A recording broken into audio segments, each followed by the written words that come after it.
السلام علیکم ورحمۃ اللہ۔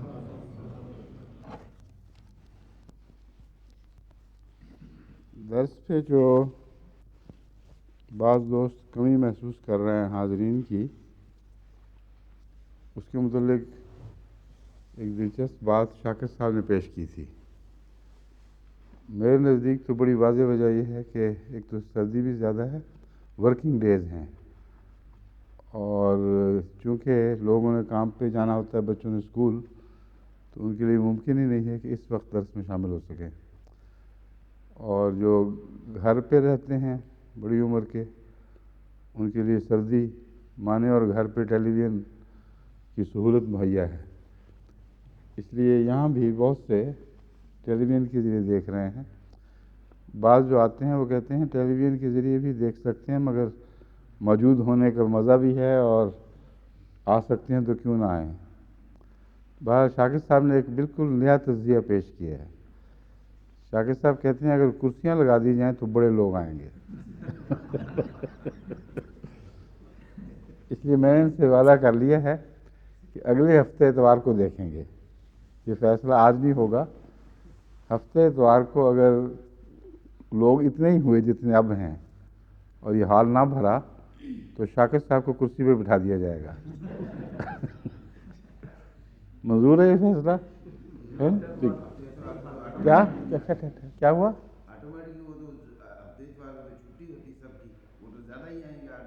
تو پھر کرسی تیار رکھیں۔ او ہونا نہ ہونا، الٹی بات ہوگی، الٹی ہوگی۔ شاکر صاحب کو کرسی تب ملے گی اگر اس دن بھی نہ آئے تو، ہاں، اگر آ گئے پھر نہیں ملے گی۔ ہاں ہاں، آپ باہر وہ پکٹ لگا دیں۔ اچھا چلیں پھر شروع کرتے ہیں۔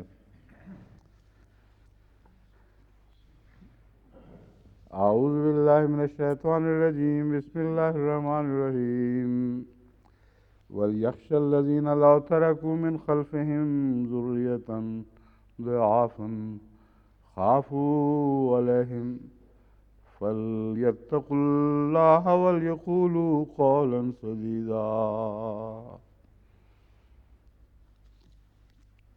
سورہ النساء آیت 10۔ وَلْيَخْشَ الَّذِينَ لَوْ تَرَكُوا مِنْ خَلْفِهِمْ ذُرِّيَّةً ضِعَافًا۔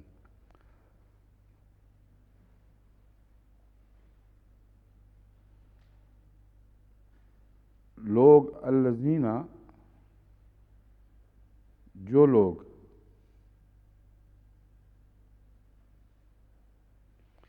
یہ جو ترکیب ہے،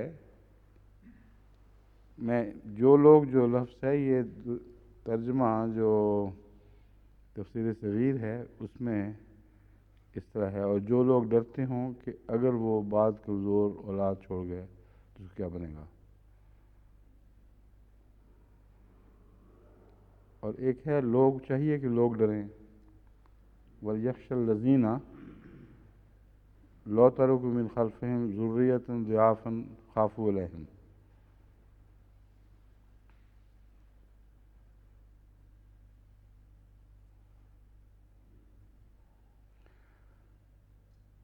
حضرت مسلم موعود نے جو ترجمہ اختیار کیا ہے، اس کے پیچھے ایک حکمت ہے جو آپ کے نوٹس میں ملتی ہے۔ آپ فرماتے ہیں کہ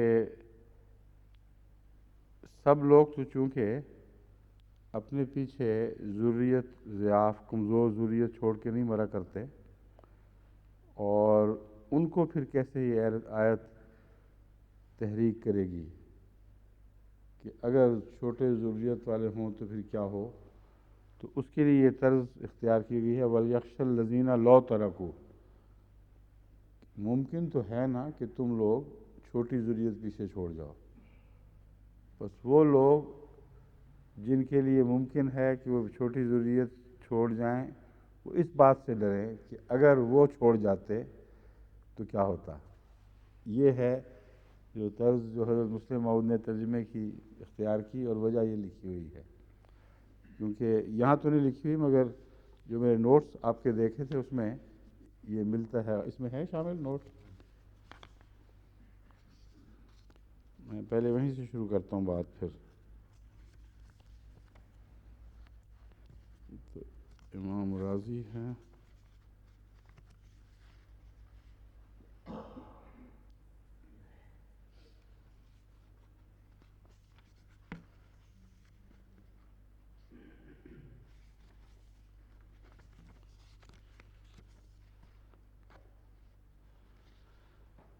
غیر مطبوعہ قلمی نوٹ خلافت لائبریری حضرت مسلم موعود رضی اللہ تعالیٰ عنہ. لو ترکو اس لیے فرمایا کہ بظاہر حالات یہ اندیشہ نہ بھی ہو تو بھی ایسے شخص کو ڈرنا چاہیے. یعنی بظاہر ایک شخص کے بچے بڑے بھی ہوں، وہ بھی اس خوف کے اندر، خوف کی جو دلایا جا رہا ہے اس میں مخاطب ہو جاتا ہے لو کے ذریعے. فرض کرو تمہارے بچے ہوتے تو تم کیا سوچتے، کیا کرتے. اس لیے اس خیال سے ان چھوٹے چھوٹے یتیم بچوں کو جو تمہارے سامنے حاضر ہوئے ہیں ان کو رحم کی نظر سے دیکھو، ان سے حسن سلوک کرو، شفقت کی بات کرو. یہ ہے مراد حضرت مسلم موعود کی، اس لیے وہ ترجمہ جو ہے وہ اختیار کیا گیا. ایک اور وجہ ترجمہ جو سے شروع کرنے کی یہ ہے کہ وَلْيَخْشَ الَّذِينَ لَوْ تَرَكُوا مِنْ خَلْفِهِمْ. الذین میں اور ڈریں جو لوگ لو ترکو اگر وہ چھوڑتے. یہ اردو میں اگر اس طرح ترجمہ کیا جائے تو یہ ٹھیک بنتا نہیں. وَلْيَخْشَ الَّذِينَ لَوْ تَرَكُوا وہ لوگ جو اگر چھوڑتے ڈریں. تو ہم جو ترجمہ عام طور پر کرتے ہیں وہ یہ ہے وَلْيَخْشَ الَّذِينَ، عام لوگ ڈریں، سب لوگ ڈریں. مگر الذین لو ترکو کو جب اکٹھا پڑھا جائے تو یہ ترجمہ ہو نہیں سکتا، کیونکہ الذین کی تعریف یہ ہے الذین لو ترکو. اس لیے یہ ترجمہ ہوگا وَلْيَخْشَ الَّذِينَ لَوْ تَرَكُوا مِنْ خَلْفِهِمْ ذُرِّيَّةً. مگر وَلْيَخْشَى میں الَّذِينَ واضح ہے اور لَوْ تَرَكُوا ایک شرط مبہم ہے جو ہو بھی سکتی ہے نہیں بھی ہو سکتی. یہ دقتیں ہیں جو ترجمہ کرنے کا فن کچھ جانتے ہیں ان کو سمجھ آئیں گی، عامت الناس کے لیے اس کو سمجھنا مشکل ہے. مگر جو میں ترجمہ کرتا رہا ہوں وہ یہی ہے کہ سیدھا سادہ الذین میں کچھ مضمون حذف سمجھا جائے. یعنی یہ سمجھا جائے کہ معروف بات ہے، سب لوگ سمجھیں گے. تو ترجمہ پھر یہ بنے گا کہ چاہیے کہ لوگ ڈریں، جو لوگ نہیں ہوگا، پھر چاہیے کہ سب لوگ ڈریں. لو ترکو یہ سوچ کر کہ اگر انہوں نے اپنے پیچھے چھوٹی اولاد چھوڑی ہوتی، ضعافاً جو کمزور ہوتے، کئی پہلوؤں سے کمزور ہو سکتے ہیں بچے، عمر کی کم ہونے کی وجہ سے، اپنے مال کی حفاظت نہ کرنے کی وجہ سے، اور کئی باتیں اور بھی ضعاف کی طرف اشارہ کرتی ہیں. خافوا علیہم وہ اس بات پر ڈرتے. تمام وہ لوگ یخشا میں سب شامل ہیں، یعنی سب لوگ ڈریں اس بات سے کہ اگر وہ لوگ ایسے ہوتے جو چھوٹی اولاد پیچھے چھوڑتے اور دیکھتے کہ ہم جا رہے ہیں اور پیچھے چھوٹی اولاد رہ رہی ہے تو ان کے دل کا کیا حال ہوتا. اس تصور کو سامنے رکھیں. فَلْيَتَّقُوا اللَّهَ، پھر خدا کا خوف کھائیں. وَلْيَقُولُوا قَوْلًا سَدِيدًا، اور سیدھی صاف بات کہا کریں، کوئی ایچ پیچ رکھ کر غریبوں کو ان کے حقوق سے یا یتیموں اور غریبوں، فقراء، مساکین کو اپنی بخشش سے محروم نہ کیا کریں. قول سدید کا یہاں تعلق یہی بنتا ہے کہ بعض وقت لوگ بہانے بنا دیتے ہیں کہ ہاں بھی تمہارے لیے بھی کچھ رکھا ہوا ہے، کچھ آنے والا ہے، کچھ یہ ہو جائے گا، فکر نہ کرو.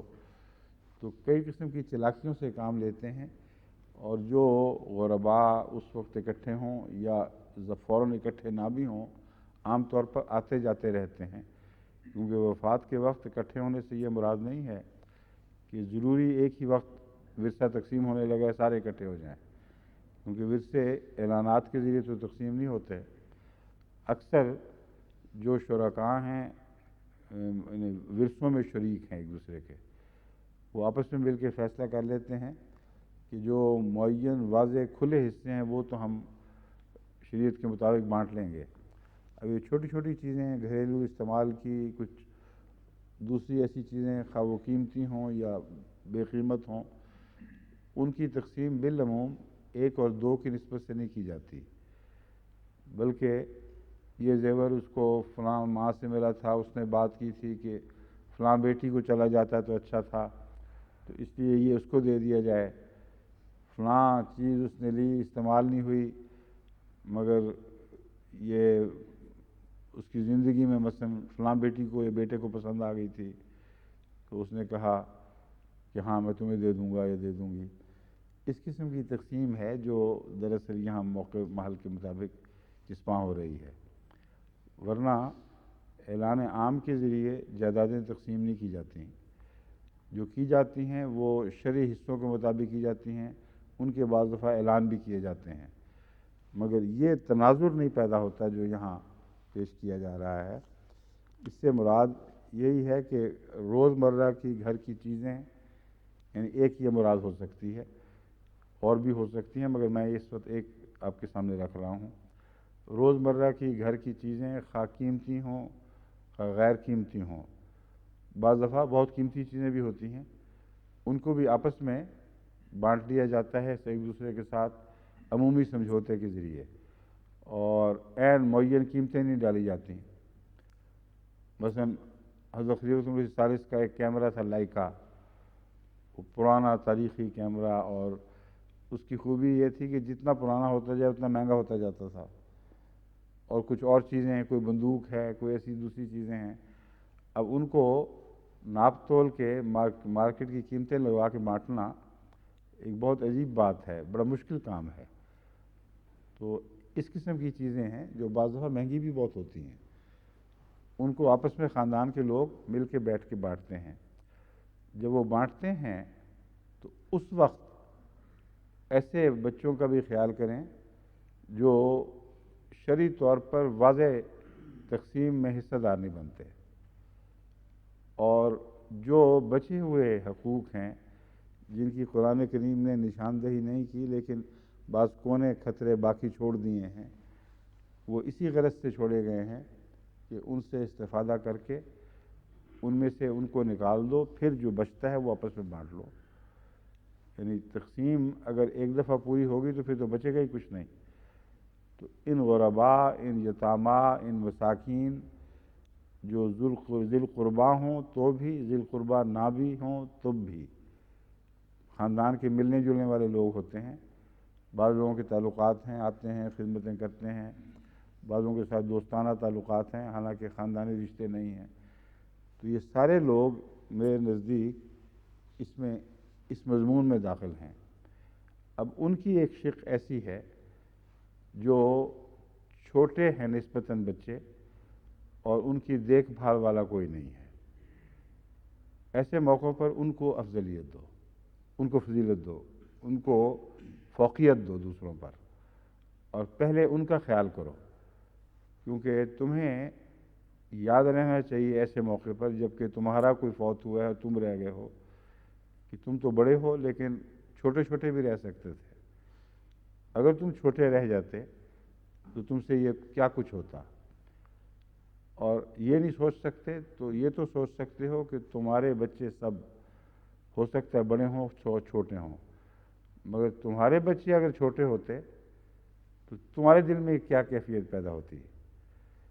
اس لیے یتیموں کے احساس کے لیے یتیم چھوڑنے والوں کے اس احساس کی طرف اشارہ فرما دیا جو موت کے قرب کے وقت ان کو بے چین کر دیتا ہے، اور خاص طور پر مرنے والا ایسے بچوں پر زیادہ توجہ دیتا ہے اور بہت زیادہ بے قرار ہوتا ہے جن کے کام وہ اپنے سامنے بنا نہیں سکا، جو چھوٹے چھوڑ گیا، خواہ اس کے بڑے بچے بھی ہوں۔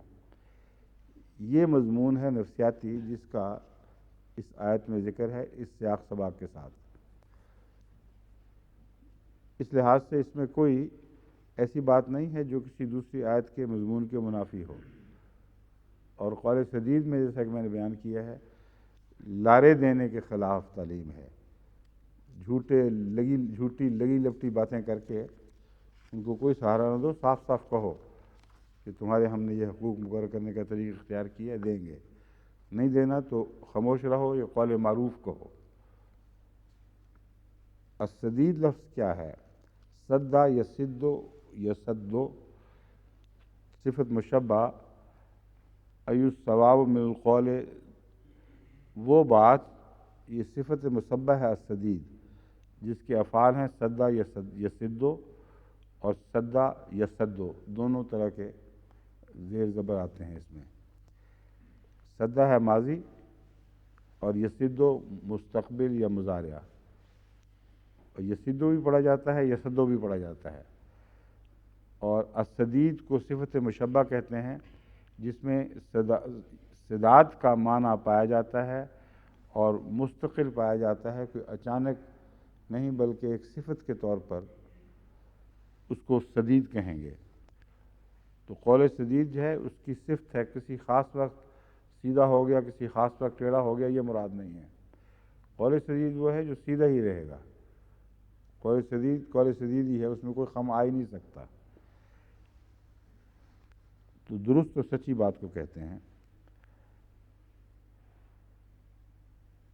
سدا قولہ و فعلہ، جس شخص کا قول اور فعل دونوں سچے نکلیں اس کو کہتے ہیں سدا قولہ و فعلہ۔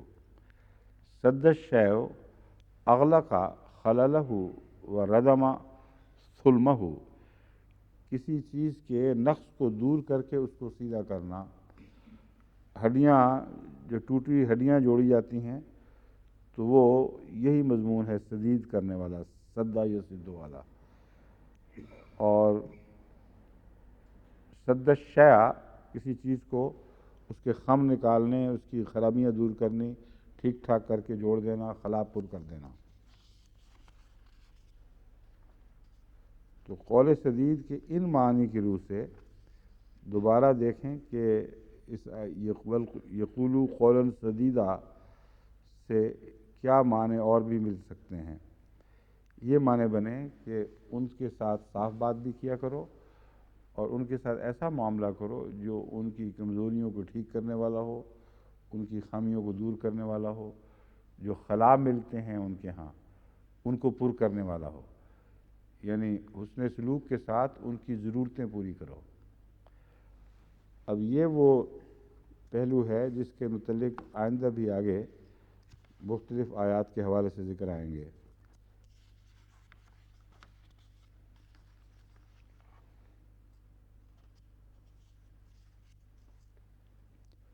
ایک مفردات میں لکھا ہے کہ سداد اس چیز کو کہتے ہیں جس سے کوئی سوراخ یا دراڑ بند کی جائے۔ تو انہوں نے بھی یہ معنی لیا ہے، غربت کو دور کرنے والے مال کو بھی سداد کہا گیا ہے۔ بس سداد دینے کی بحث نہیں ہے، قولو قولا سدیدا ولیقولوا قولا سدیدا۔ اس لیے مراد یہی ہے کہ ان کو یہ کہا جائے کہ ہم تمہارے متعلق یہ فیصلہ کر رہے ہیں۔ مثلا ایک تعلیم کا محتاج بچہ ہے، ایک خاندان کو کسی ایسے اوزار کی ضرورت ہے جو ان کے پیشے میں کام آ سکتے ہیں، ان کو خود کفیل کر سکتے ہیں، تو قول سدید یہاں ان باتوں پر اطلاق پائے گا جو مختلف غرباء اور یتامیٰ وغیرہ میں ضرورت کی کمزوریاں ہیں، اور ایسے موقع پر ان کو واضح طور پر کہہ دینا چاہیے کہ تمہارے متعلق بجائے اس کے کہ تمہیں کوئی چیز دے دی جائے، ایک ٹکڑا کسی چیز کا، ہم یہ سوچ رہے ہیں کہ تمہاری مستقل کمزوریاں دور کرنے کے لیے، تمہیں خود کفیل بنانے کے لیے یہ اقدامات کریں۔ ایک عجیب و غریب چیز جو مفسرین نے یہاں اس آیت کے گرد بن لی ہے وہ بھی ذکر کرنی ضروری ہے. اس کی شان نزول نکالی گئی ہے ایک، اور جو شان نزول ہے وہ ایک حیرت انگیز چیز ہے، چونکہ کوئی معین روایت یہ نہیں ہے کہ اس وجہ سے یہ نازل ہوئی. اس لیے عربوں کا دستور پیش نظر رکھ کر، جو کہتے ہیں کہ دستور تھا، انہوں نے اس آیت کی ایک عجیب و غریب شان نزول نکالی اور یہاں پیش کی ہے. میں لفظ شان نزول کے نیچے اس کو ڈھونڈ رہا ہوں، اس لیے دیر لگ رہی ہے، ورنہ اس لفظ کے بغیر بھی یہ بار بار مفسرین نے جو باتیں اٹھائی ہیں ان میں شامل ہے. یہ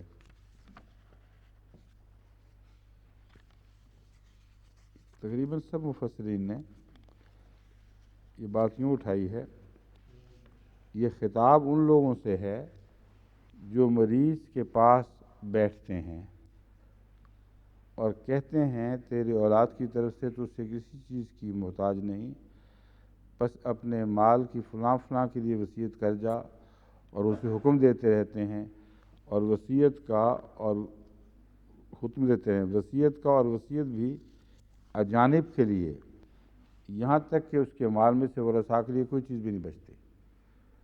اب یہ جو سیناریو بنایا گیا ہے یہ حیرت انگیز ہے، ناقابل یقین ہے، اصل حقیقی زندگی میں ہو ہی نہیں سکتا.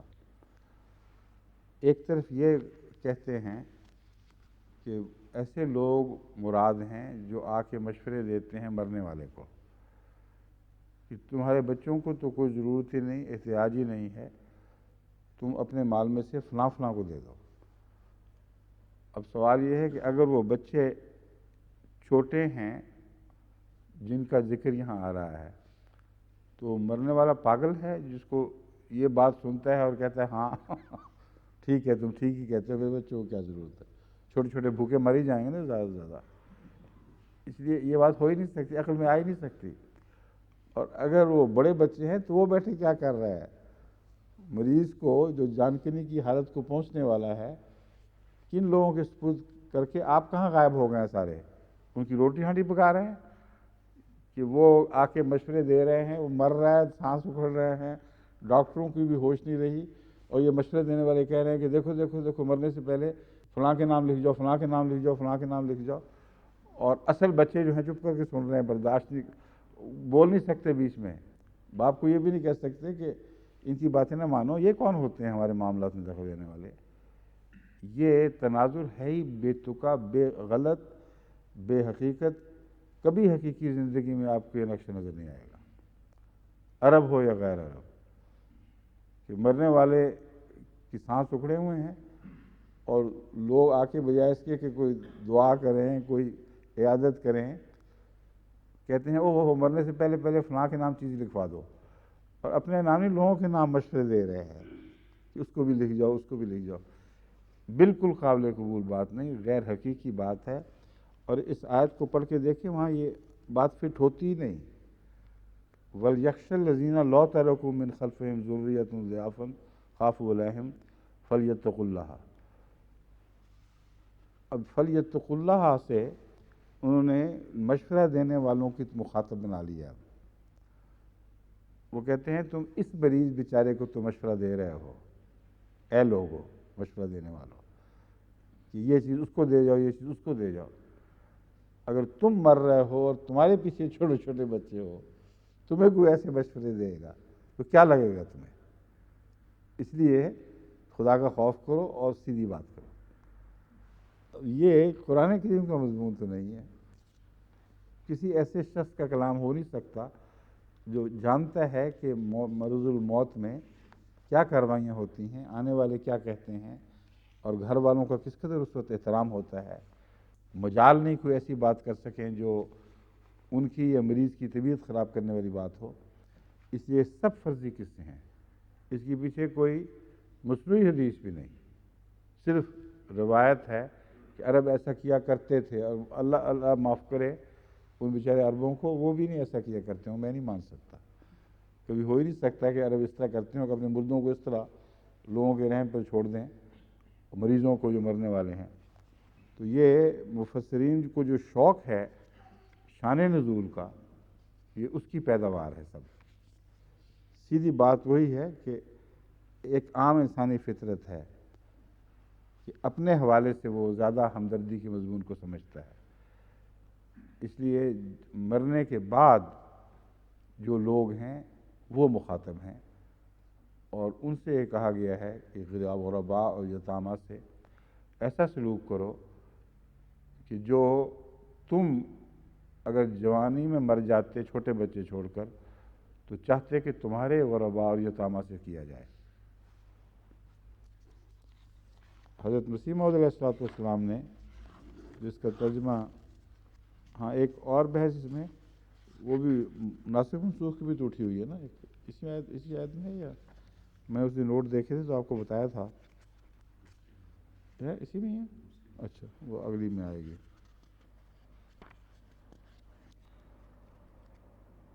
ایک ناسخ منسوخ کا بڑا شوق ہے لوگوں کو. جس بات کی سمجھ نہ آئے فوراً نسخ کرتے کرتے اور منسوخ کرتے کرتے 500 آیات تک کو مختلف وقتوں نے مفسرین نے منسوخ قرار دے دیا. یعنی 500 ناسخ بنی تو 500 منسوخ ہوئیں، اور 1000 آیت سے اعتبار اٹھ گیا. کتنی خوفناک بات ہے. لیکن خدا تعالیٰ نے خود عقل دی. ایک کے بعد دوسری صدی میں مجددین ایسے پیدا ہوئے، ایسے خدا ترس علماء پیدا ہوتے رہے جنہوں نے اس کو پسند نہیں کیا، اس بات کو، اور غور کیا کہ کہاں تک ممکن ہے کہ جو نسخ کا جو داغ لگ رہا ہے اس کو اڑایا جائے، صاف کیا جائے. چنانچہ انہوں نے حل تجویز کرنے شروع کیے اور کہا کہ یہ تو خام خواہ نسخ لگائی ہوئی ہے، ان دو آیتوں کا تو تضاد ہی کوئی نہیں، یہ سمجھو اس طرح تو پھر تضاد دور ہو جاتا ہے. ان کی اس کاوش کے نتیجے میں رفتہ رفتہ 500 سے آیتیں گھٹنی شروع ہوئیں، اور حضرت شاہ ولی اللہ محدث دہلوی تک 20 تک سنہیں پہنچ چکی تھیں. یعنی 500 پہلے بڑھنی شروع ہوئی ہیں، پھر 500 سے گھٹنی شروع ہوئیں. جب 20 کے قریب پہنچ گئیں تو انہوں نے پھر غور کر کے یہ فیصلہ کیا کہ دراصل صرف 5 آیتیں ہیں جن کے متعلق یہ احتمال ہے کہ یہ ناسخ منسوخ کے چکر میں آتی ہوں. باقی سب وہ انہوں نے حل کر دیں وہ بھی. پھر حضرت مسیح موعود علیہ الصلوۃ والسلام، امام مہدی حضرت مسیح موعود اور امام مہدی موعود نے اللہ کے علم سے یہ اعلان کیا کہ قرآن کریم کا ایک شوشہ بھی منسوخ نہیں ہے. وہ لوگ جو آیت خاتم النبیین کے متعلق جماعت پر الزام لگاتے ہیں کہ ہم نے اس آیت کو تسلیم نہیں کیا، معلوم ہوتا ہے بالکل اندھے ہیں. اگر نسخ منسوخ کی بات مسیح علیہ السلام تسلیم کر لیتے تو اس کو بھی ایک منسوخ آیت میں شمار کر سکتے تھے، اور اس آیت کو سورہ نساء کی اس آیت سے منسوخ قرار دے سکتے تھے جس میں ہے وَمَن يُطِعِ اللَّهَ وَالرَّسُولَ فَأُولَٰئِكَ مَعَ الَّذِينَ أَنْعَمَ اللَّهُ عَلَيْهِمْ. تو کوئی اور بات سوچی جا سکتی تھی جو بنی نوع انسان کو عام خطاب ہے کہ جب بھی تمہیں نبی آئیں اس سے منسوخ قرار دے دیتے. مگر حضرت مسیح موعود علیہ السلام تو ایک شوشے کے بھی نسخ کے قائل نہیں. ایسے امام کی جماعت پر یہ الزام کہ قرآن کریم کی ایک آیت کو مانتے نہیں، کیسا جھوٹا اور ظالمانہ الزام ہے. لیکن اپنا یہ حال ہے مفسرین کا کہ چھوٹے چھوٹے بہانوں پر جب بات سمجھ نہ آئے نسخ قرار دینے میں بڑی جرأت دکھاتے ہیں، اور کئی بزرگ ایسے ہیں جو پھر مقابلہ بھی کرتے ہیں، کہتے ہیں نسخ نہیں. مگر نسخ کے جو کیا رجحان ہے اس کے خلاف آواز نہیں اٹھتی. ان لوگوں کے خلاف کوئی فتوے نہیں لگائے جاتے، کیونکہ اصولاً پرانے زمانے میں لوگ تسلیم کر چکے تھے کہ واقعتاً نسخ اور منسوخ قرآن میں ہونا ممکن ہے. صرف مسیح موعود علیہ السلام ہیں جنہوں نے اس کا امکان ہی باطل قرار دیا ہے. فرمایا کوئی سوال ہی نہیں پیدا ہوتا، لا ریب فیہ، ایک نقطہ بھی اس کتاب کا منسوخ نہیں ہے. بس وہ غالباً یہاں نہیں ہے تو اگلی آیت میں اس کا ذکر آئے گا، میں پھر وہاں سے لوں گا.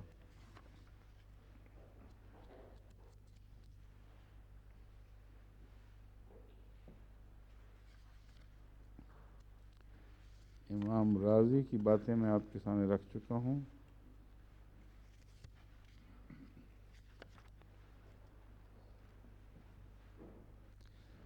ہاں، اب ایک تہائی والی بحث بھی اٹھائی گئی ہے یہاں. حضرت امام راضی، میں ڈھونڈ رہا تھا وہ کہاں گئی ہے، یہ ہے وہ جگہ.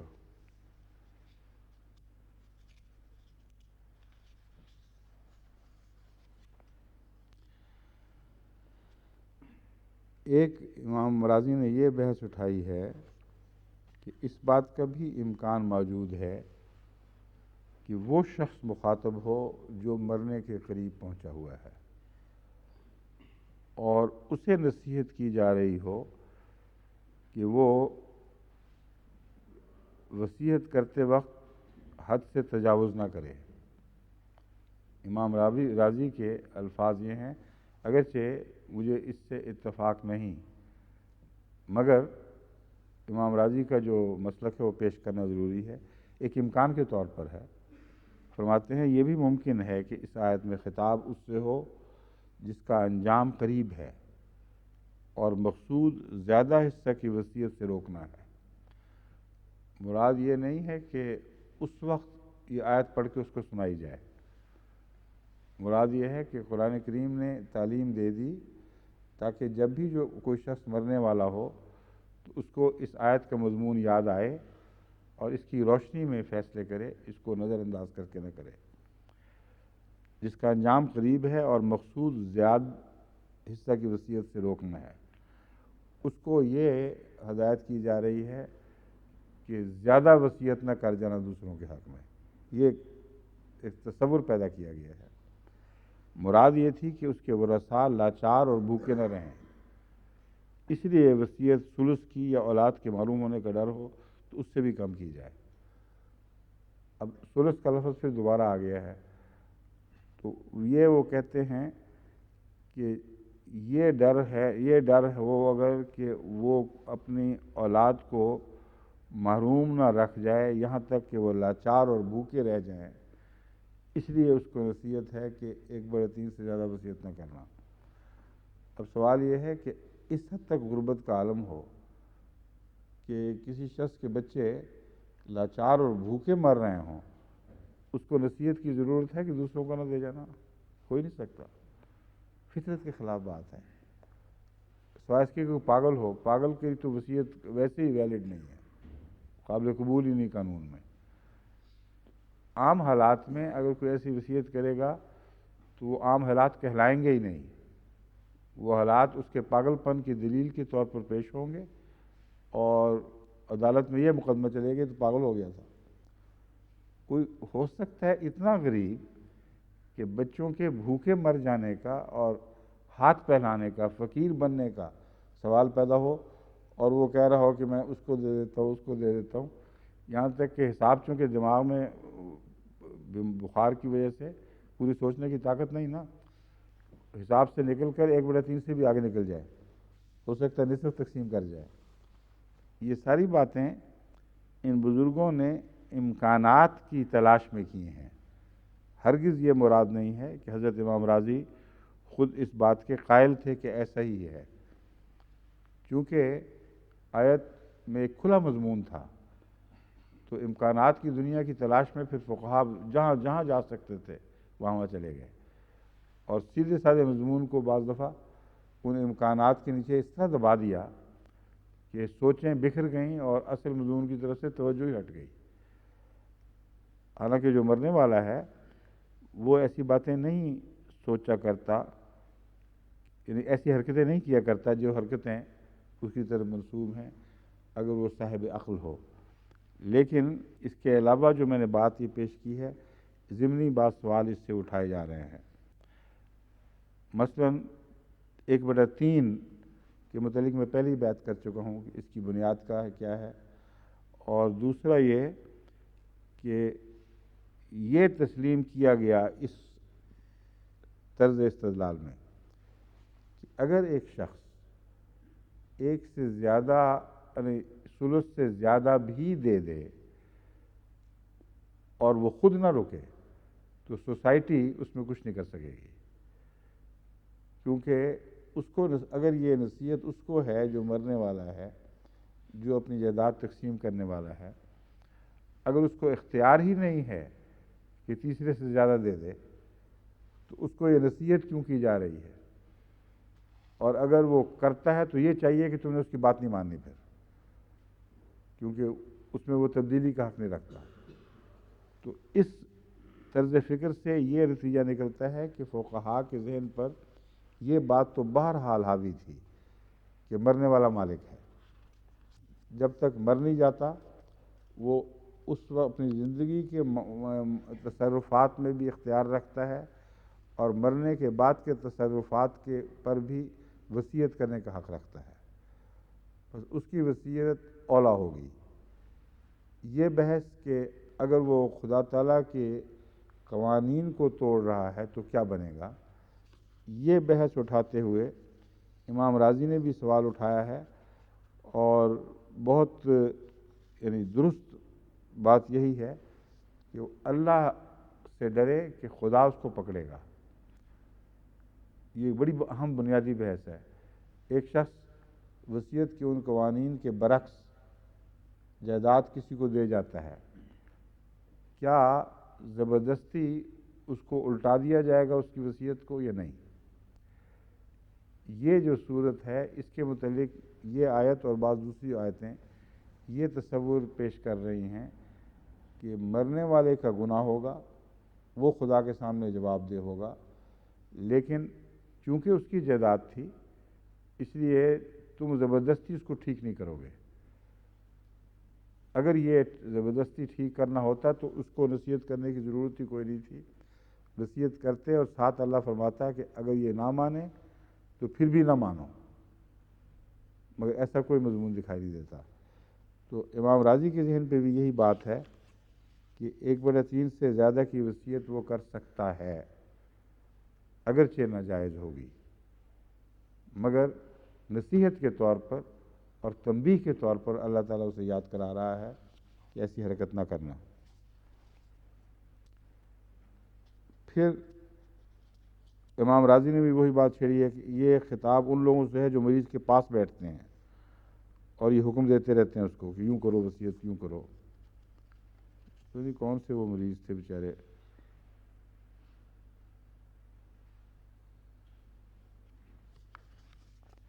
حضرت مسیح علیہ السلام، وَلْيَخْشَ الَّذِينَ لَوْ تَرَكُوا، اور جو شخص فوت ہونے لگے اور بچے اس کے ضعیف اور صغیر السن ہوں تو اس کو نہیں چاہیے کہ کوئی ایسی وصیت کرے جس میں بچوں کی حق تلفی ہو۔ یہ اسلامی اصول کی فلسفی میں آپ نے یہ فرمایا ہے۔ یہاں 1/3 یا 2/3 کی نصیحت کا ذکر نہیں فرمایا، صرف عمومی نصیحت کے طور پر اگر مخاطب ہیں تو یہ ہوگا، لیکن ایک دوسری جگہ دوسرے امکان کو اولیٰ طور پر پیش فرمایا ہے۔ اس لیے اس سے اگر کسی کو شبہ پڑے کہ حضرت مسیح علیہ السلام صرف انہی کو مخاطب سمجھتے ہیں تو یہ درست نہیں۔ مگر میں نے پڑھ کے پہلے سنا دیا، جو شخص فوت ہونے لگے اور بچے اس کے ضعیف اور صغیر السن ہوں تو اس کو نہیں چاہیے کہ کوئی ایسی وصیت کرے جس میں بچوں کی حق تلفی ہو۔ یہ مضمون کھلا ہے، یہاں حضرت مسیح علیہ السلام نے 1/3 یا 2/3 کی بحث نہیں اٹھائی۔ وصیت بعض دفعہ ایسی ہو سکتی ہے کہ براہ راست حقوق سے تو محروم نہ کیا جائے، لیکن ان کے اوپر شرطیں ایسی عائد کر دی جائیں اور ایسے ظالموں کے سپرد ان کو کر دیا جائے کہ وہ ان کے حق مار جائیں کہ ان بچوں کے اوپر تم نگران ہو، مگر اگر تمہیں ضرورت پڑے تو تم یہ کھا بھی سکتے ہو، اگر تم ضروری سمجھو تو جا بیچ بھی سکتے ہو۔ کئی ایسی بے احتیاطی کی باتیں وصیت میں داخل ہو سکتی ہیں جس سے بچوں کے حقوق پر غلط اثر پڑے گا۔ بس توجہ اگر مخاطب وہ ہے یا اگر کے ساتھ ہے تو اس کو یہ نصیحت کی جا رہی ہے کہ تمہارے بچے چھوٹے ہیں، کوئی ایسی پابندیاں ان کے تعلق میں وصیت میں نہ لگا دینا جس سے ان کے حقوق پر برا اثر پڑ سکتا ہو۔ یاد رکھنا اصل وہ ہیں جو وارث ہیں، باقی لوگ تو ضمناً ان کے چھوٹے ہونے کی وجہ سے اس تعلق میں آئے ہیں۔ ایک یہ معنی جو اس سے میں سمجھتا ہوں وہ یہ ہے. دوسرا، حضرت مسیح علیہ الصلوۃ والسلام چشمہ معرفت میں اسی آیت کو سامنے رکھتے ہوئے فرماتے ہیں. اس آیت کو اور اس سے پہلی آیات کو، مضمون کو اکٹھا کیا گیا ہے. آخر پر اس آیت کا ذکر خصوصی سے آئے گا. مردوں کے لیے اس جائیداد میں سے ایک حصہ ہے جو ماں باپ اور قرابت ہی چھوڑ گئے ہوں. ایسا ہی عورتوں کے لیے اس جائیداد میں سے ایک حصہ ہے جو ماں باپ اور قرابت ہی چھوڑ گئے ہوں. اس میں سے کسی کا حصہ تھوڑا ہو یا بہت ہو، بہرحال ہر ایک کے لیے ایک حصہ مقرر کیا گیا ہے.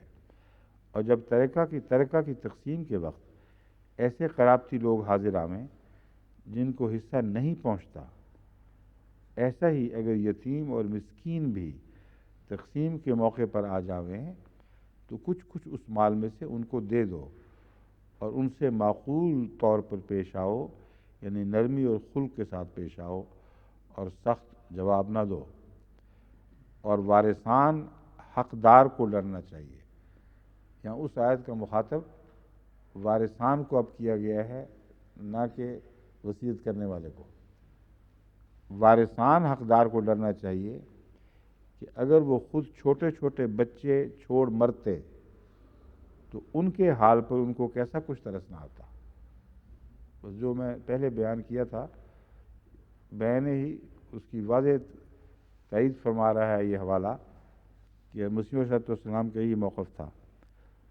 چھوٹے چھوٹے بچے چھوڑ مرتے تو ان کے حال پر ان کو کیسا کچھ ترس نہ آتا، اور کیسی وہ ان کی کمزوری کی حالت کو دیکھ کر خوف سے بھر جاتے. پس چاہیے کہ وہ کمزور بچوں کے ساتھ سختی کرنے میں اللہ سے ڈریں اور ان کے ساتھ سیدھی طرح بات کریں، یعنی کسی قسم کے ظلم اور حق تلفی کا ارادہ نہ کریں.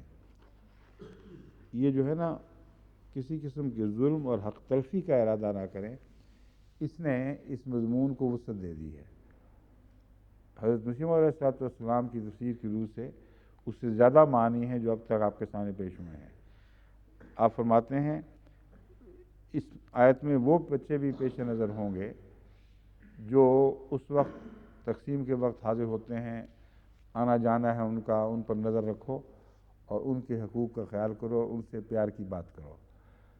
بعض لوگ ایسے بچوں سے بعض دفعہ بدخلقیاں کرتے بھی ہیں، کیونکہ جب چیزیں بکھری پڑی ہیں گھر میں، مرنے والے کی تقسیم زیادہ بھی سمیٹی نہیں، کچھ کہاں پڑی ہے کچھ کہاں پڑی ہے، تو آنے والے جو ہیں بعض غریب اور یتیم بچے، ان کی نظریں بھی پڑتی ہیں، ان کی آنکھوں میں کچھ اس کی تمنا بھی لوگ دیکھ لیتے ہیں، تو بعض دفعہ ان کو ڈانٹتے ٹپکتے ہیں، یہ کیا مصیبت پڑی، جاؤ بھاگو، خبردار جو اس چیز کو ہاتھ لگایا.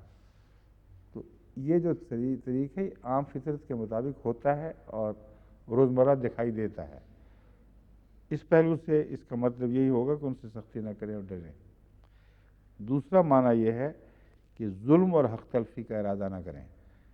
اس سے مراد وہ بچے بھی ہیں جن کے اموال کے یہ نگران ہونے والے ہیں.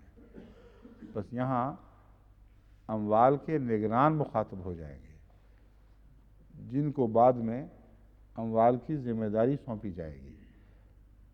ان کو یہ آیت یوں کہے گی کہ دیکھو، تم نے ان بچوں کا خیال کرنا ہے، اگر تم نے ان کے حق میں ان سے حق تلفی کا سلوک کیا، ان کے اموال ناجائز کھائے، تو یہ بھی سوچو کہ اگر تم مرتے ایسے بچے چھوڑ کر، ان سے بھی تو ایسا سلوک کوئی کرنے والا ہو سکتا تھا، یا کل کلاں کو مر جاؤ تو ایسا سلوک ہوگا.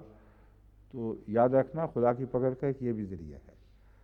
یعنی ایک سزا تو آخرت میں ملے گی، ایک دنیا میں بھی بعض دفعہ ظلم کرنے والے کو ویسی ہی سزا مل جایا کرتی ہے جیسا وہ ظلم کرتا ہے. اس احتمال کو دکھا کر نصیحت گویا ان لوگوں کو ہو گئی جن کے سپرد چھوٹی عمر کے بچے کر دیے جاتے ہیں، جن کا والی وارث کوئی نہیں، ورثہ ان کا ہے، نگران دوسرے ہیں.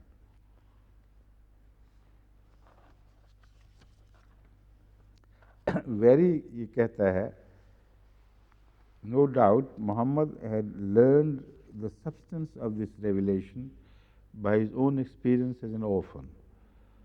Certainly the anxiety he exhibited to alleviate the sad condition of such is most praiseworthy.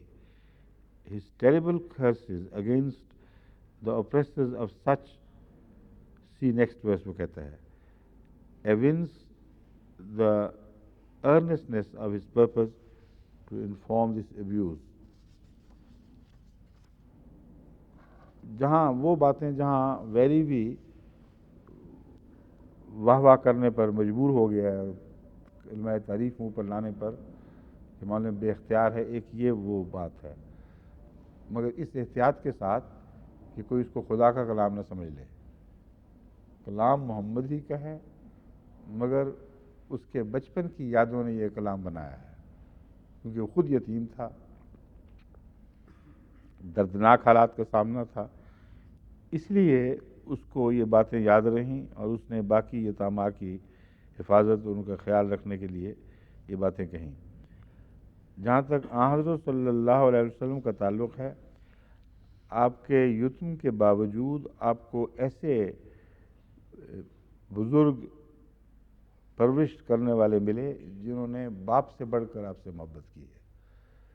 اس لیے یہ ویری کا خیال غلط ہے کہ یتم کی تلخیوں نے نعوذ باللہ رسول اللہ صلی اللہ علیہ وسلم کو اس آیت کا مضمون سکھایا ہے.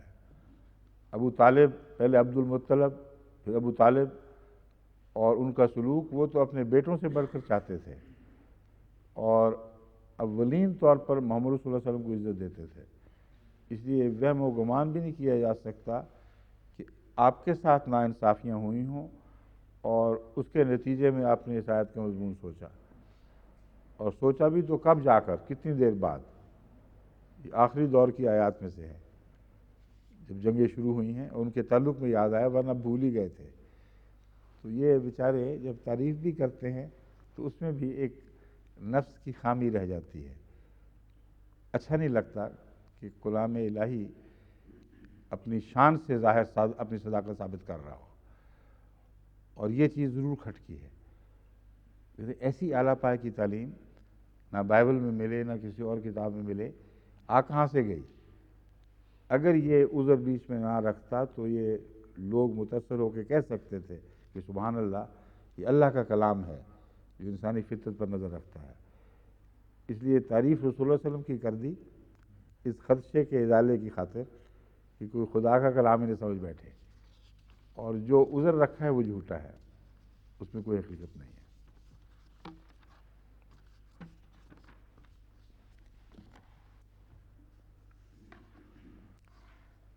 اگلی آیت ہے سورہ نساء آیت 11.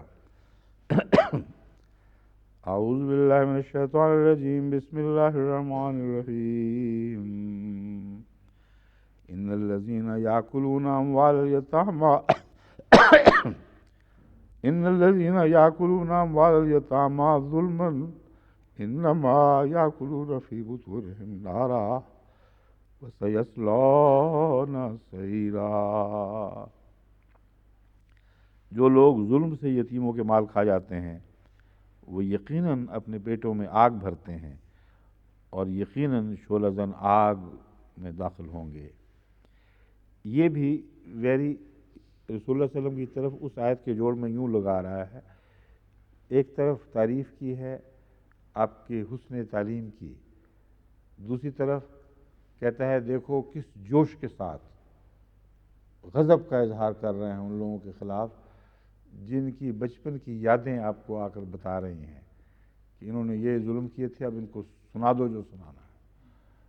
اور یہ آیت اس بات پر مظہر ہے کہ آپ نے خوب دل کی بھڑاس نکالی پھر ان کے خلاف, حالانکہ ایسا کوئی نہ واقعہ ہوا نہ ایسی کوئی صورتحال رسول اللہ صلی اللہ علیہ وسلم کی زندگی میں پیش آئی. اس لیے صرف کہ آپ کا خاندان ہی میں نہیں بلکہ ساری سوسائٹی میں بچپن سے آپ معزز تھے, سب کی آنکھوں کا تالا تھے. اس لیے اسے ذاتی غیظ و غضب کا نتیجہ قرار دینا, یہ اگرچہ اس نے بڑے محتاط الفاظ میں تعریف کے رنگ میں باتیں کہی ہیں مگر واقعات کے خلاف ہیں, درست نہیں ہیں. اس کا سیدھا ترجمہ وہی ہے کہ وہ لوگ جو یتیموں پر ظلم سے باز نہیں آئیں گے, ان کے اموال کھائیں گے, وہ گویا جہنم اپنے پیٹوں میں کھا رہے ہیں. یہ محاورہ تو عام ہے، ہر زبان میں پایا جاتا ہے آگ کھانے والی بات، اس لیے کوئی خصوصی ایسا محاورہ نہیں ہے جو غیر معمولی طور پر رسول اللہ صلی اللہ علیہ وسلم نے ایجاد فرمایا ہو۔ روزمرہ کی زبانوں میں یہ ملتا ہے، اور اللہ تعالیٰ کے کلام میں بھی اس کا ملنا ایک طبی بات ہے۔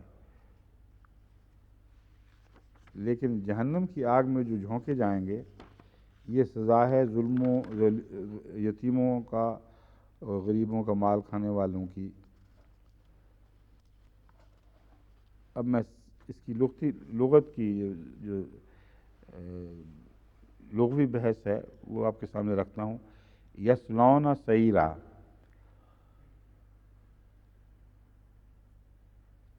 صلی اللہم یا صلی اللہم، شواہ ہو، صلا کہتے ہیں بھوننے کو۔ اگر گوشت کے متعلق کہا جائے صلی اللہم تو مراد ہے گوشت بھونا۔ صلی الشیء القاہ فی النار للاحتراق، کسی چیز کو جلانے کی غرض سے آگ میں ڈالنے کو صلا کہتے ہیں۔ یعنی ضروری نہیں کہ گوشت ہی ہو جو بھونا جائے، بلکہ کوئی بھی چیز آگ میں جلا دینے کی خاطر، جیسے ردی کا مال پھینک دیا جاتا ہے، اس کے لیے لفظ صلا استعمال ہوتا ہے۔ صلا فلانا خاتلہ و خدعہ، کسی کو کے متعلق کہا جائے اس نے فلاں کو صلا کیا ہے تو دھوکے میں ڈالا، فریب کیا اس کے ساتھ۔ صلا للصید، شکار کے لیے جو جال نصب کیا جاتا ہے اس کے لیے لفظ صلا استعمال ہوتا ہے، کیونکہ جال میں ایک قسم کا دھوکہ بھی ہے اور ہلاکت بھی ہے۔ تو بہت ہی عمدہ لفظ ہے شکار کو جال میں پھنسانے کے لیے کہ صلی الصید، اس نے شکار کو دھوکہ بھی دے دیا اور ایک عذاب میں بھی مبتلا کر دیا۔ صلاح العذاب او الہوان او الذلہ، یعنی عذاب یا ذلت نے اسے خاک کر دیا۔ صلاح العذابوں کا مطلب ہے جلا کر خاکستر کر دیا، راکھ بنا دیا۔ جب اتنا بڑا دردناک عذاب دیا جائے کسی کو تو اس کے متعلق بھی عرب صلاح کا لفظ استعمال کرتے ہیں۔ یقال فلان لا یصطلی بنارہ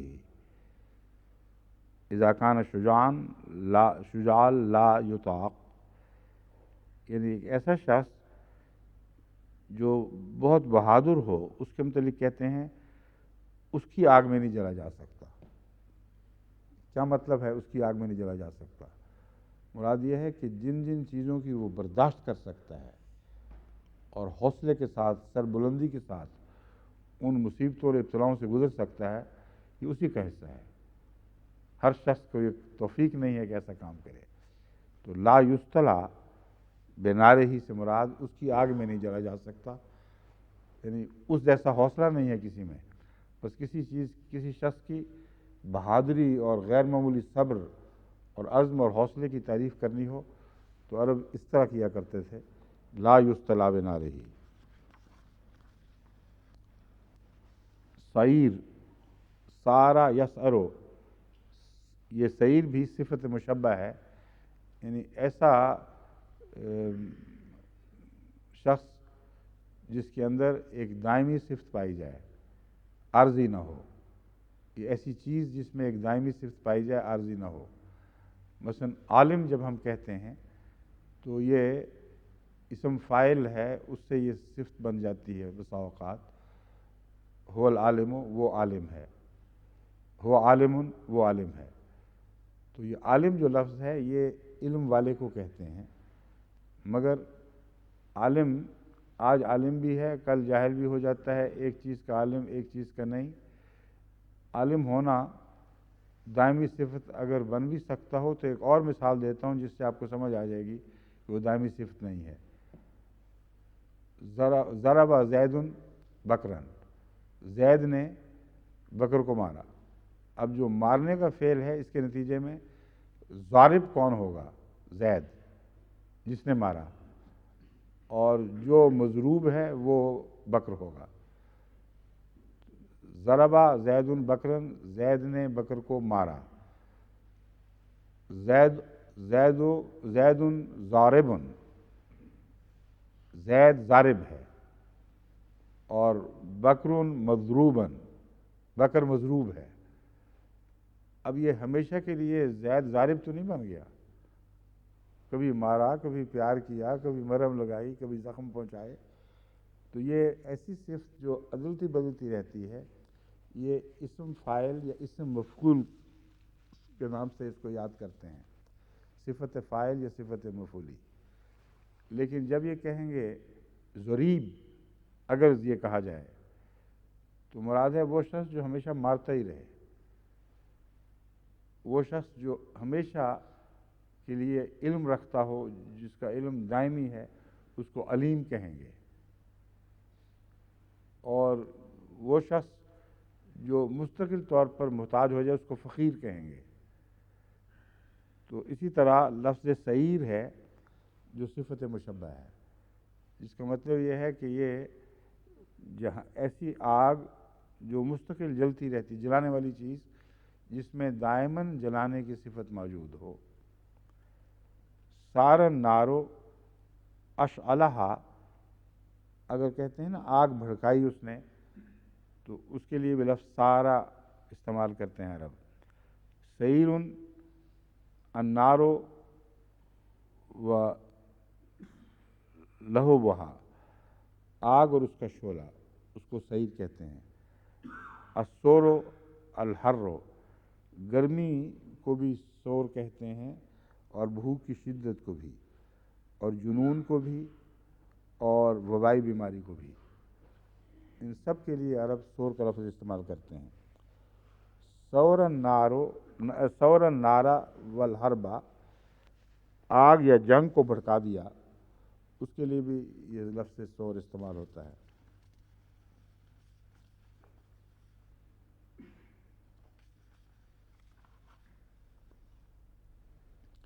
اب بعض لوگوں نے شان نزول بناتے ہوئے یہ لکھ دیا ہے کہ یہ آیت ان مشرکوں کے بارے میں نازل ہوئی ہے جو یتامہ کے اموال کھاتے تھے اور ان کو ورثہ میں سے حصہ نہ دیتے تھے، اسی طرح عورتوں کو بھی حصہ نہیں دیتے تھے. یہ بالکل بے تعلق بات ہے، یہ ایک دائمی مضمون ہے. اس کا نہ مشرک سوسائٹی سے تعلق، نہ اہل کتاب سے، نہ مسلمان سے، نہ غیر مسلم سے. ایک دائمی فطری مضمون ہے جس کو بیان فرمایا جا رہا ہے. یتیموں کے حق مارنے والے، یتیموں کو اپنے جائز حقوق سے محروم کرنے والے دنیا کی ہر سوسائٹی میں ملتے ہیں. انگلستان میں بھی ملتے ہیں، امریکہ میں بھی ملتے ہیں، غریب ترین ممالک میں بھی ملتے ہیں. اس لیے اس کو مطلب یہ کہہ دینا کہ یہ مشرکوں کے لیے تھی، یہ جائز نہیں. دراصل مشرکوں کی طرف جانے خیال اس لیے گیا ہے کہ وہ کہتے ہیں مومن کیسے جہنم میں جا سکتا ہے، یہ روک ایسے نہیں. مگر جو کام یہ کرے گا وہ اس کو سزا وہی ملے گی، خواہ وہ بظاہر مومن ہو یا مسلم کہلائے. بعض کام ہیں جو اپنی ذات میں جہنم کمانے کا موجب بن جاتے ہیں. یتیموں کے اموال کھانا یہ انہی خطرناک فعلوں میں سے ایک ہے.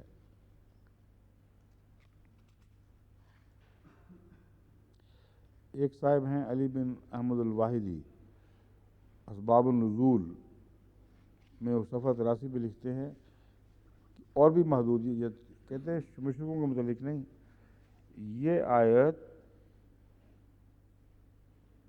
پتہ نہیں مقاتل بن حیان نے کہا ہے کہ قبیلہ غطفان کے ایک آدمی کے بارے میں نازل ہوئی ہے. خدا کرے، اتنا ظلم ہے، اتنا عظیم الشان وسیع کلام جو کل عالم کو اپنی لپیٹ میں لیے ہوئے ہے، تا قیامت جاری رہنے والا کلام ہے.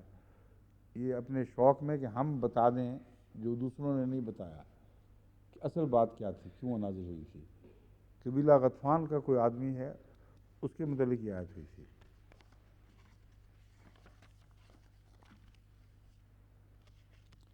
امام راضی نے یہ صرف سوال اٹھایا ہے کہ کھانا تو سارے پیٹ میں ڈالتے ہیں، تو یا کلون فی بطونہم نارا کیوں کہا ہے.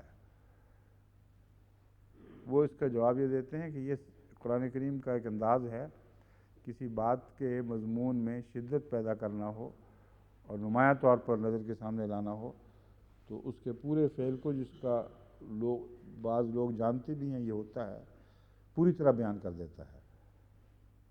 اپنی آنکھوں سے دیکھو گے، اپنے کانوں سے سنو گے، حالانکہ سنتے کانوں سے ہیں، آنکھوں سے ہی دیکھتے ہیں، دلوں سے اگر سوچتے ہیں تو سین التی فی الصدور، وہ دل جو سینوں میں ہے، کون نہیں جانتا کہ دل سینوں میں ہوتے ہیں.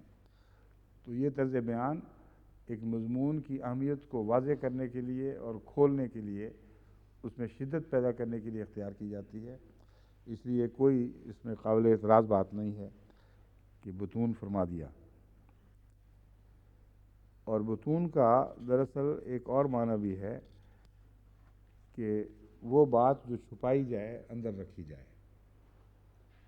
یہ لوگ جو یتیموں کے مال کھاتے ہیں اور ظلم کرتے ہیں، وہ حقیقت میں ظاہر یہ تو نہیں کرتے کہ ہم یہ مال کھا رہے ہیں. وہ بتا رہے ہوتے ہیں کہ یہ فلاں غرض سے خرچ کیا جا رہا ہے یا فلاں غرض سے خرچ کیا جا رہا ہے.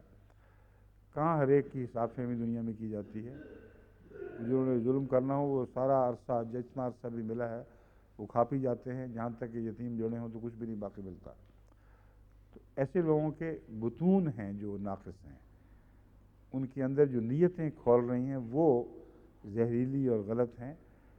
تو فرمایا کہ وہ جو کھاتے ہیں بظاہر وہ پیٹوں میں جو جاتا ہے وہ ان معنوں میں بطون کے لیے جہنم کا موجب بنے گا کہ انہوں نے اپنے بطون میں جو بد ارادے رکھے ہوئے تھے، جو جرم پال رہے تھے، اس کی سزا ان کو آگ کی صورت میں وہاں تک پہنچے گی. اس وجہ سے لفظ بطون میں یہ معنی بھی آ جاتا ہے کہ وہ مخفی باتیں کرتے ہیں، اور مخفی ارادے چونکہ گندے ہیں اس لیے ظاہر پر نہ جاؤ. اللہ ان کے اندرونے پر نظر رکھ کر ان کو وہ سزا دے گا جو اندرونے تک کو جلا کے رکھ دے گی. اب اس آیت کو منسوخ کہا گیا ہے. پھر یہ وہی آیت ہے جس کا میں ذکر کر رہا تھا. روی انہ نزلت هذه الآیت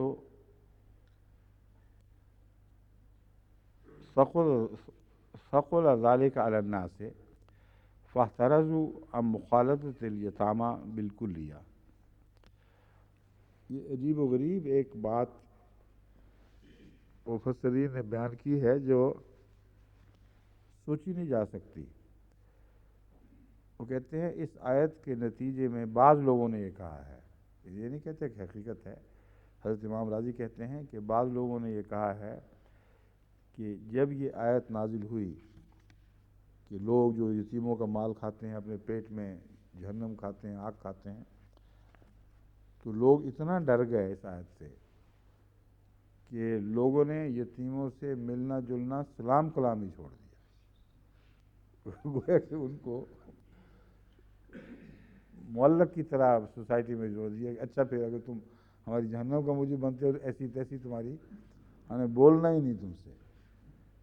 یہ بالکل جھوٹ ہے، غلط تصور ہے. کسی کو حدیث میں رسول اللہ علیہ وسلم کے زمانے کے نقشہ کھینچتے ہوئے اس کا کوئی تصور نہیں ملتا. مسلسل رسول اللہ علیہ وسلم ان کو یتامہ کے حقوق کی طرف متوجہ فرما رہے تھے. انا والکافل الیتیم کہاتین، میں اور یتیم کا کافل، انا کافل الیتیم، میں کافل کہہ گیا تھا غلطی سے. انا والکافل الیتیم کہاتین، میں اور یتیموں کا خیال رکھنے والا، ان کی کفالت کرنے والا اس طرح ہوں گے. کیسے ممکن ہے کہ ایسی سوسائٹی میں وہ منظر ہو کہ یہ آیت نازل ہوئی تو لوگ چھوڑ چھاڑ کے ہی بھاگ گئے سب. گویا کہ ملتے تھے تو کھانے کی نیت سے ملتے تھے، ورنہ ملنے جلنے کا کوئی ویسے کوئی شوق نہیں تھا، ارادہ نہیں تھا. فرضی باتیں بنا رکھی ہیں جس سے رسول اللہ علیہ وسلم کی سوسائٹی پر داغ لگائے جاتے ہیں. بالکل جھوٹ ہے، اس کا کوئی تعلق نہیں. اور جب یہ بات کہہ دی تو پھر آگے ناسخ منسوخ بھی اسی سے نکلا ہے. وہ اس طرح نکالتے ہیں، یہ لمبی عبارت ہے، میں اس کو جو اس کا ترجمہ ہے وہ آپ کو سامنے پڑھ کے سنا دیتا ہوں. ترجمہ یہی ہے نا، بھاری محسوس ہوئی آیت اور پھر انہوں نے اختلاط ہی چھوڑ دیا اور کلی اعتراض کرنا شروع کر دیا. یتامہ کے لیے مشکل ہو گئی، کوئی ان سے نہ بات کرتا تھا نہ ملتا تھا. معاملہ کس مصیبت میں غریب مبتلا ہو گئے. تو خدا تعالیٰ کا یہ قول ہوا، نازل ہوا وَإِن تُخَالِطُوهُمْ فَإِخْوَانُكُمْ، اگر تم ان سے خلط ملط کرو تو آخر تمہارے بھائی ہیں۔ تو کہتے ہیں اس بات کا اتنا یقین ہے جو سوچی تھی کہ گویا اس آیت نے اس آیت کو منسوخ کر دیا۔ پہلے اس آیت کا مفہوم خود ہی یہ سمجھ لیا کہ ان سے ملنا جلنا ہی نہیں ہے، اور جب یہ نتیجہ نکلا کہ لوگوں نے ملنا جلنا چھوڑ دیا تو اللہ تعالیٰ نے سوچا کہ یہ تو پھر زیادتی ہوگی، میں تو فائدہ پہنچانا چاہتا تھا تو الٹا مصیبت میں ڈال دیا۔ اللہ تعالیٰ نے یہ آیت نازل کر کے وہ آیت منسوخ کر دی۔ یہ ہے ان کے ناسخ منسوخ کا چکر۔ حضرت امام راضی بالکل رد کرتے ہیں، کہتے ہیں بالکل لغو بات ہے، سوال ہی نہیں پیدا ہوتا۔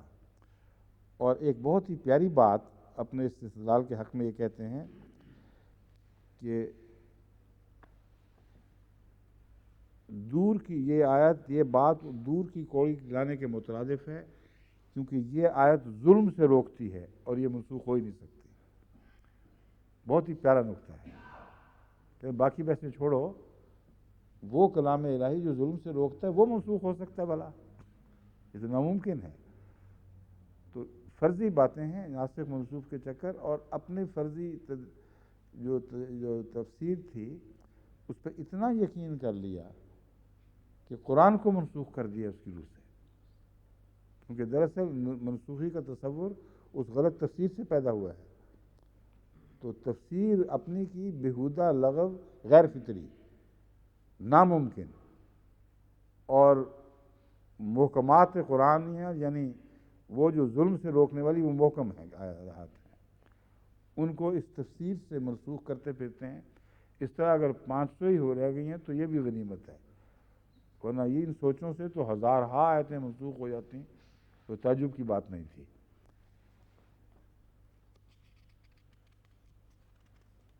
اور وہ جو آیت ہے میں نے رکھی ہوئی نکال کے، لیکن اب پھر زیادہ انحراف ہو جائے گا مضمون سے، اصل بحث سے۔ وہ آیات کس موقع پر نازل ہوئی ہیں، اختلاط کرو کن معنوں میں، بھائی کیسے ہو، یہ ایک الگ دلچسپ مضمون ہے، مگر اس وقت اس کی تفصیل میں جانے کا موقع نہیں ہے۔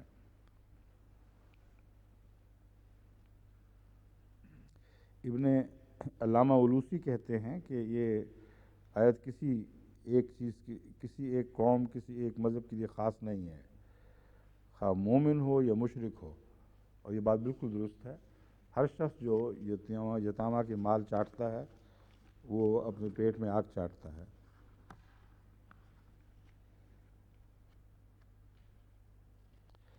ایک روایت بیان کرتے ہیں روح المعانی والے کہ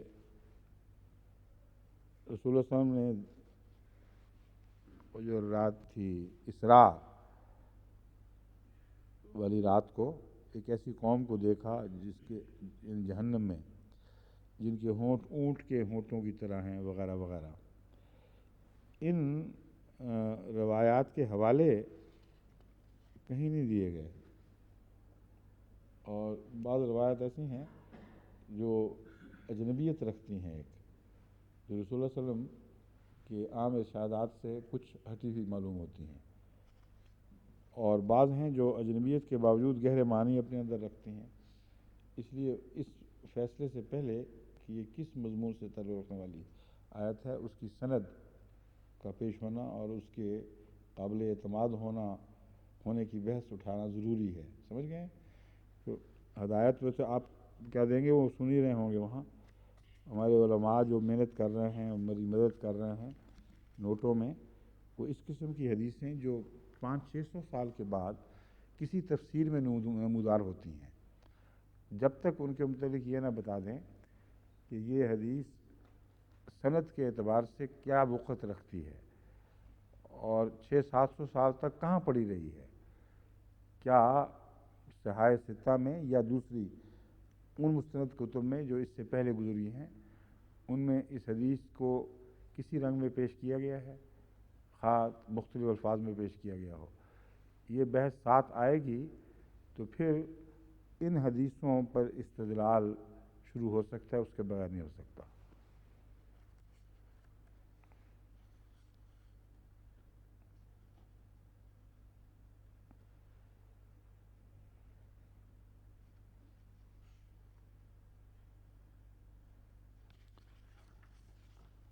یہ ایک اور روایت بھی علامہ سیوطی نے پیش کی ہے، وہ بھی اسی نوع کی ہے، ابو ہریرہ کی روایت ہے یہ۔ اس پر بھی میں سمجھتا ہوں کہ بحث اٹھانے سے پہلے اس کی حیثیت معلوم ہونی چاہیے۔ حضرت مسیح موعود علیہ السلام اسی مضمون پر روشنی ڈالتے ہوئے فرماتے ہیں، یہ اسلامی اصول کی فلسفی صفحہ 38، جو لوگ ایسے طور سے یتیم کا مال کھاتے ہیں جس سے یتیم پر ظلم ہو جائے، وہ مال نہیں بلکہ آگ کھاتے ہیں اور آخر جلانے والی آگ میں ڈالے جائیں گے۔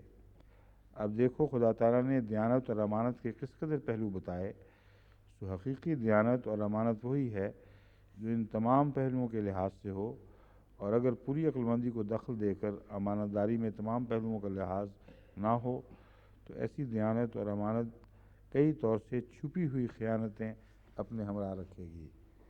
یہ جو چھپی ہوئی خیانتوں کا لفظ ہے، یہ وہی بطون سے استنباط ہوتا ہے کہ بطون میں آگ کھاتے ہیں تو پھر بطون کو سزا ملنی چاہیے، اور بطون میں چھپی ہوئی خیانتیں فرماتا ہے اللہ تعالیٰ کہ یہ کئی طور سے چھپی ہوئی ہوتی ہیں جو ان کے لیے جہنم کا اور آگ کا موجب بن جاتی ہیں، لیکن ان کو پتہ نہیں چلتا۔ اور دیکھو قرآن کریم نے کس باریکی کے ساتھ ان تمام خطرات سے آگاہ فرمایا ہے، کوئی پہلو ایسا نہیں چھوڑا جس پر روشنی ڈال دی ہو۔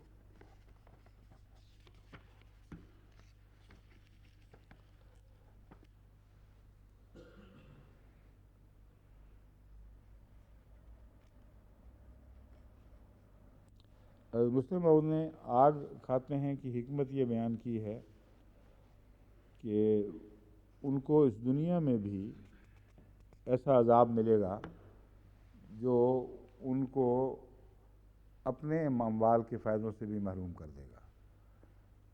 فرماتے ہیں اپنے پیٹوں میں آگ کھاتے ہیں سے مراد یہ ہے کہ جب وہ ان کا مال کھاتے ہیں تو ساتھ اپنا مال بھی کھاتے ہیں، جائز بھی کھاتے ہیں، مگر میدوں کے اندر کھانے تو نہیں بنے ہوئے الگ الگ، یہ جائز مال کا کھانا ہے یا ناجائز مال کا کھانا ہے۔ تو یاد رکھیں وہ ایسا مال کھا رہے ہیں جو ان کے دوسرے مال کو بھی جلا کے خاکستر کر دے گا اور اس کی منفعت سے بھی ان کو محروم کر دے گا۔ بس حرام مال کھانا دوسرے جائز مال کی حیثیت کو بھی نقصان پہنچاتا ہے، اور اس سے فائدہ اٹھانے کی بجائے تم اس سے نقصان اٹھا سکتے ہو۔ اور فرماتے ہیں حضرت مسلم موعود فرماتے ہیں کہ واقعتاً اس دنیا میں بھی ان لوگوں سے ایسا سلوک ہوگا، یہ مراد ہے کہ ان کی برکتیں اٹھ جائیں گی، ان کے اموال ضائع ہوں گے، اور ایک غلط استعمال جس کا حق نہیں تھا اس نے ان اموال کو بھی تباہ کر دیا جن پر ان کا حق تھا۔ بہت لطیف نقطہ ہے جو حضرت مسلم موعود نے اٹھایا ہے۔ سیصلون سعیرا، پھر بعد کی جو سزا ہے وہ تو ہوگی ہی، تو بعد میں جو فرمایا نا یصلون سعیرا، اس سے حضرت مسلم موعود نے استنباط فرمایا ہے کہ دو سزائیں ہیں اصل میں۔ ایک وہ سزا ہے جو اس دنیا میں ملے گی، اور پھر جہنم کی سزا تو اس کے علاوہ مقدر ہے ہی۔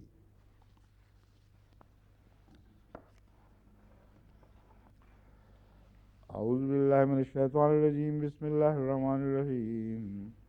یوصیکم اللہ فی اولادکم للذکر مثل حظ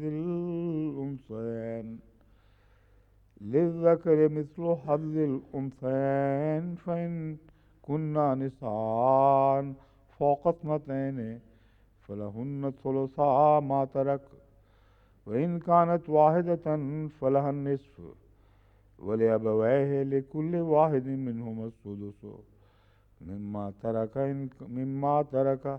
إن كان له ولد فإن لم يكن له ولد وورثه أبواه فلأمه الثلث فإن كان له إخوة فلأمه السدس من بعد وصية يوصي بها أو دين۔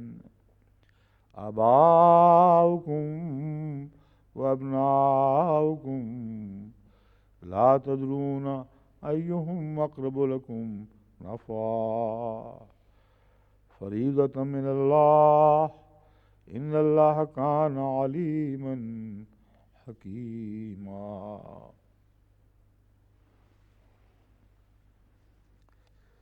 یوصیکم اللہ فی اولادکم، اللہ تعالیٰ تمہیں اپنی اولاد کے متعلق وصیت فرماتا ہے۔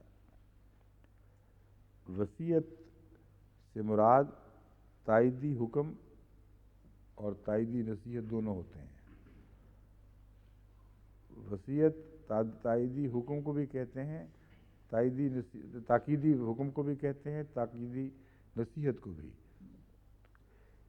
اور ایسی نصیحت کہ اس کو اگر نہ مانا جائے تو اس کے نتیجے میں خدا کی ناراضگی یا اور کئی قسم کی قباحتیں نہ ماننے والے کو درپیش ہونی لازم ہوں، اس کو وصیت کہا جاتا ہے۔ حضرت ابراہیم نے اپنے اولاد کو وصیت کی وفات کے وقت، حضرت اسحاق نے اپنی اولاد کو وصیت کی، حضرت یعقوب نے اپنی اولاد کو وصیت کی، حضرت یوسف نے ان وصیتوں کا ذکر کیا ہے۔ تو یہ وہ وصیتیں ہیں جو حکم ان معنوں میں تو نہیں ہے کہ ان کو پابند کر دیں، وہ اس سے نکل کے باہر جا نہ سکتے ہوں۔ وصیت ان معنوں میں ہے کہ ایسی تاکیدی وصیت ہے کہ اگر اس سے وہ ہٹیں گے تو لازماً اپنا نقصان کریں گے اور خدا کی پکڑ کے نیچے آئیں گے۔ تو اسی طرح اللہ تعالیٰ نے جہاں وصیت کا لفظ استعمال فرمایا ہے وہاں دونوں باتیں موجود ہیں۔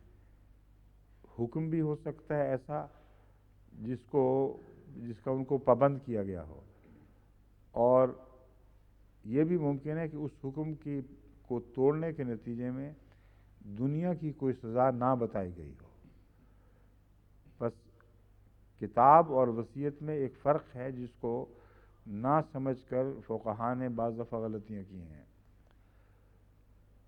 جو کتبہ کا لفظ ہے اس کے تابع جو حکم توڑا جاتا ہے اس کا قرآن کریم میں اس کا نقصان ایک سزا کی صورت میں بھی بیان کیا جاتا ہے اور حدود قائم کر دی جاتی ہیں، مگر جہاں وصیت کا لفظ استعمال ہوا ہے وہاں ویسی حدود کا ذکر نہیں ملتا۔ بعض حدود والے واقعات کے متعلق بھی نصیحت کی جا سکتی ہے جس کے لیے وصیت کہیں گے آپ، بعض غیر حدود والے باتوں کے متعلق بھی، جرائم کے متعلق بھی وصیت کا لفظ استعمال ہوتا ہے، لیکن اس کی کوئی سزا مقرر نہیں ہے۔ بس یعنی ایسی سزا مقرر نہیں جس کو سوسائٹی نے دینا ہے۔ بس حضرت ابراہیم نے جو یہ وصیت فرمائی جس کا قرآن کریم نے ذکر فرمایا اور اس وصیت کو قائم رکھا ہے کہ میرے بعد تم لوگ اسی خدا کی بات کرنا جو خدا واحد و یگانہ ہے، جس کا کوئی شریک نہیں۔ نہ کرنے کی صورت میں کوئی حد نہ حضرت ابراہیم نے لگائی نہ آج تک قرآن نے لگائی۔ بس جہاں وصیت کا لفظ بہت تاکیدی طور پر موجود ہے اس سے یہ استنباط کرنا کہ ہمیں حق ہو گیا ہے کہ واضح طور پر اللہ کے دیے ہوئے حق کے بغیر ہی لفظ وصیت سے وہ طاقت حاصل کرے، کیونکہ خدا نے فرض کیا ہے، اس لیے اگر نہیں کرو گے تو ہم ماریں گے تمہیں، ہم تمہیں زبردستی ٹھیک کریں گے، اور اگر تم اس پر عمل نہیں کرو گے تو ہم عمل زبردستی کروا دیں گے۔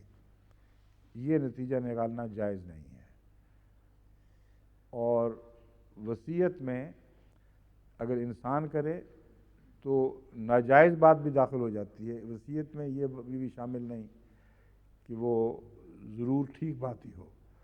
ہاں اللہ وصیت کرتا ہے تو اچھی بات ہوتی ہے جس کا نتیجہ عمل کی صورت میں اچھا اور ترک عمل کے نتیجے میں عذاب کی صورت میں نکلتا ہے۔ لیکن انسان جب وصیت کرتا ہے تو اس میں آگے خامیاں پیدا ہو جاتی ہیں اور بعض دفعہ وہ وصیت اس کے لیے نقصان دہ ہے، اور خدا تعالیٰ باوجود اس کے کہ اپنی وصیت کو زبردستی منوا سکتا ہے بعض دفعہ اسی طرح چھوڑ دیتا ہے، یہ بتانے کے لیے کہ اس کے بعد تمہارا کام ہے، تم چاہو تو کرو نہ کرو، مگر نہ کرو گے تو ضرور پکڑے جاؤ گے۔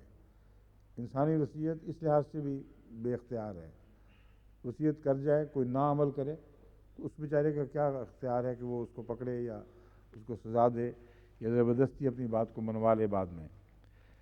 بس یوصیکم اللہ فی اولادکم، یہاں یہی مضمون ہے کہ خدا تعالیٰ تمہیں تاکیدی طور پر یہ نصیحت فرما رہا ہے یا حکم دے رہا ہے، یہ بھی ترجمہ کیا گیا ہے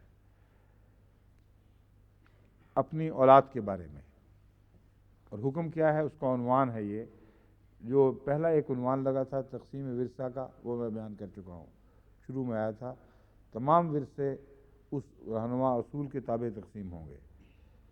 اب یہ دوسرا رہنما اصول جو ہے سب سے اوپر لگا دیا ہے، اس کے بعد اس کی تفصیل بعد میں آئے گی، وہ یہ ہے للذکر مثل حظ الانثیین، کہ مرد کو عورت کے مقابل پر 2 حصے دیے جائیں گے۔ یہاں میں وہ بحث ضمن بتاتا ہوں کہ ذکر کو انس کے مقابل پر یا رجال کو نساء کے مقابل پر حصے دینا، یہ مراد نہیں ہے کہ صرف بالغ کو حصہ ملے گا اور غیر بالغ کو نہیں ملے گا۔ قرآن کریم میں جب رجال اور نساء کو ایک جوڑے کے طور پر پیش کیا جاتا ہے تو وہاں عمر کی قید نہیں ملحوظ ہوتی، جبکہ جب محض رجال کی بحث کریں گے عرب تو مرد میدان مراد ہیں، محض مردی نہیں بلکہ مرد میدان،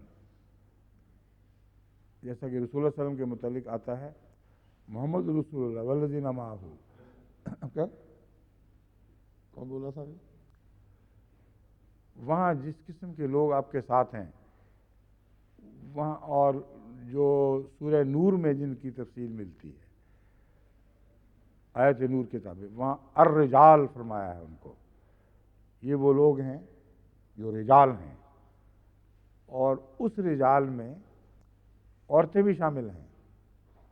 اس لیے لغتی بحثوں میں پھنسنے والے ان باتوں کو نہیں سمجھ سکتے جب تک قرآن کریم کے وسیع استعمال پر نظر نہ رکھیں۔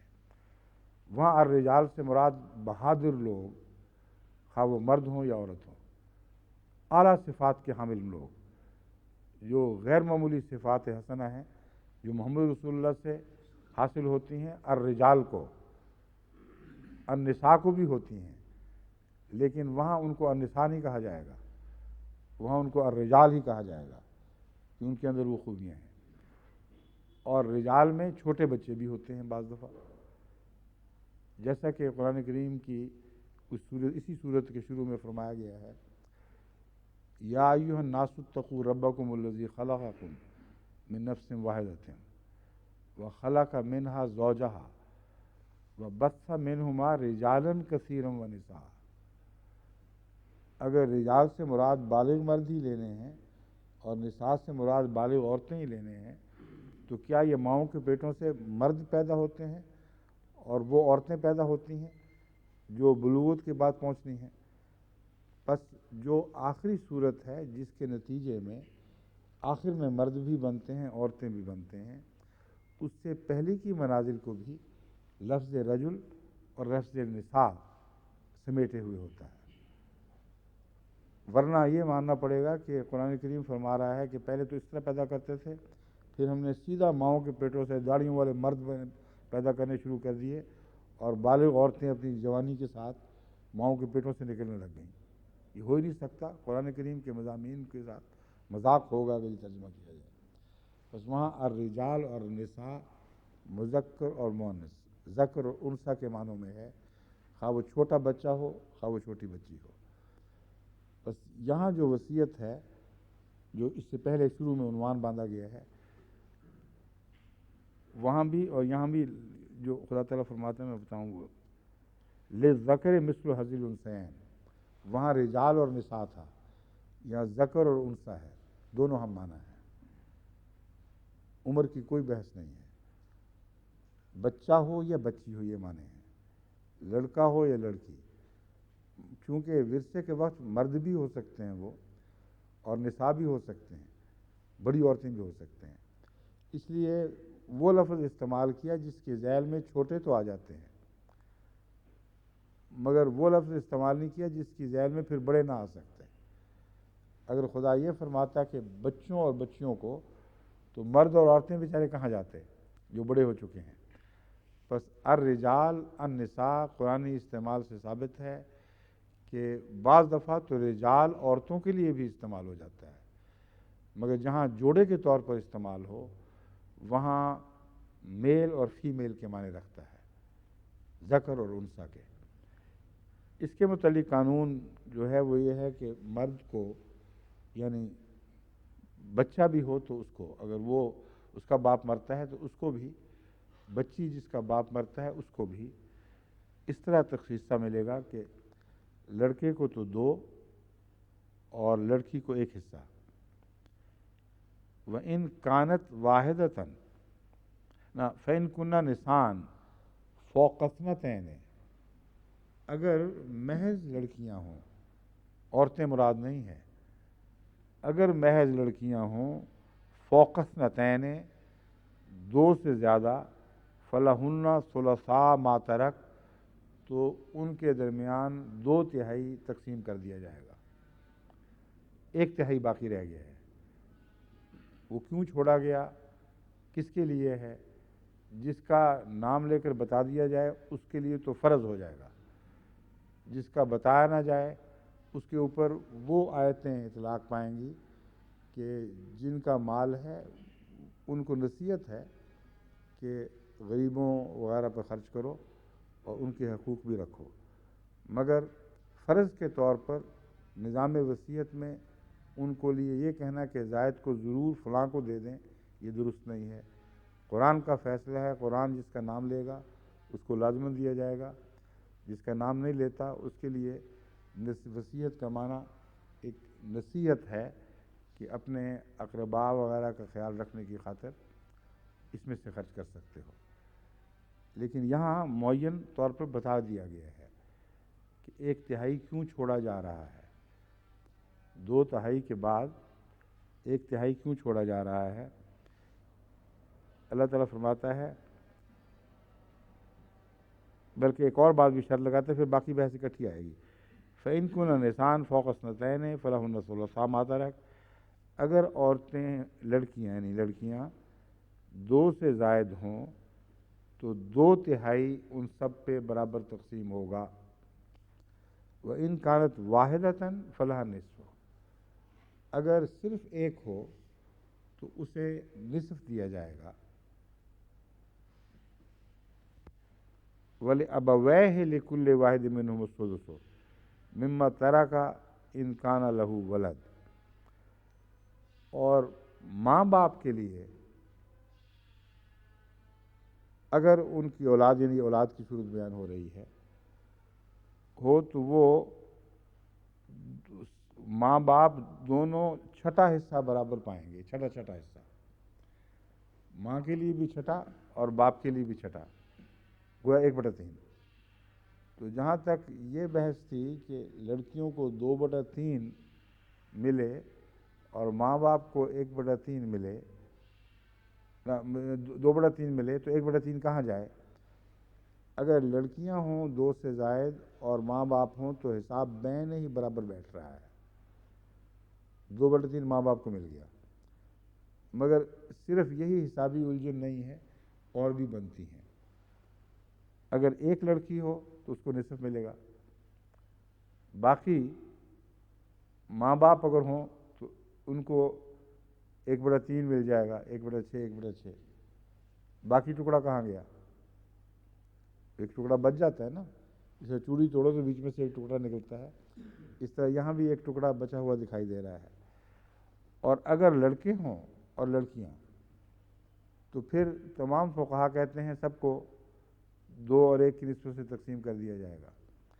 مگر اگر ماں باپ زندہ ہوں تو پھر 1/3 اس صورت میں ان کو بھی ملے گا، صرف لڑکیوں کی صورت میں نہیں. تو یہ حساب پھر کیسے پورا ہوگا؟ اس کا مفہوم یہ بنے گا کہ اگر تو واضح طور پر ایک ٹکڑا ملتا ہے تو پھر برابر بیک وقت تقسیم ممکن ہے کہ 2/3 بچیوں کے لیے الگ کر لو اور 1/3 ماں باپ کو دے دو اور حساب اکٹھا ہو سکتا ہے. اگر یہ نہ ہو اور تم نے 2 اور 1 کی نسبت سے تقسیم کرنا ہے تو پہلے وہ حقوق نکالے جائیں گے جو 2 اور 1 کی تقسیم کی صورت میں نہیں بچیں گے اگر تم آپس میں پہلے تقسیم کر بیٹھو. تو صرف ماں باپ کی بحث نہیں، یہ ایک بنیادی اصول طریقے تقسیم کا ہمیں بتایا گیا ہے کہ جہاں ماں باپ کے حقوق آپس کی تقسیم کے حکم پر اثر انداز ہوئے بغیر دیے جا سکتے ہیں، وہاں سیدھا کیس ہے، تم اس پہ عمل کرو. جہاں نہیں دیے جا سکتے وہاں حقوق مارے نہیں جا سکتے. اس لیے ایسا طریقہ اختیار کرو کہ نہ تمہارا نظام تبدیل، تمہاری تقسیم کا نظام اثر انداز ہو، نہ خدا کا وہ حکم جو دوسروں کے حق میں ہے وہ اثر انداز ہو اور تقسیم ہو سکے. اس کی ایک ہی صورت بنتی ہے، وہ یہ ہے کہ پہلے ان کا حصہ نکالا جائے جن کا معین حصہ قرآن کریم نے پہلے کر دیا ہے، اور 1 اور 2 کا جو معاملہ ہے یہ تناسب ہے، حصہ معین نہیں ہے. یہ سوچنے والی بات ہے.